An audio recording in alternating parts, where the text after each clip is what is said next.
ശശികല ചാർത്തിയ ദീപാവലയം happy birthday ചിത്ര ചേച്ചി. ഇനി നമുക്ക് വേണ്ടി ഇഷ്ടം പോലെ പാട്ടുകൾ പാടിത്തരിക. ഒത്തിരി പാട്ടുകൾ സമ്മാനിക്കട്ടെ. ഹാപ്പി ബർത്ത്ഡേ ചേച്ചി. സെമി ഫൈനൽ അല്ലേ, അപ്പൊ നമ്മൾ കുറച്ചും കൂടെ ടാസ്ക് കൊടുക്കണം. You mean punch round? Yeah, punch round. നമ്മൾ ഒരിക്കലും സ്നേഹയിൽ നിന്ന് പ്രതീക്ഷിക്കാത്തതാണ് ഈ മുകളിലൊക്കെ പാട്, പ്രത്യേകിച്ച് മുകളിലൊക്കെ നീ വെച്ച് കീറുന്നത്. It was nice.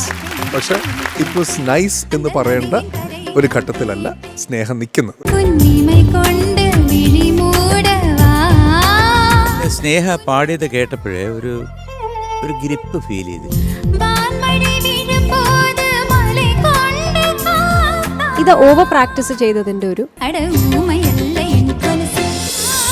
Super star senior ഇന്ന് രാത്രി 8 മണിക്ക്.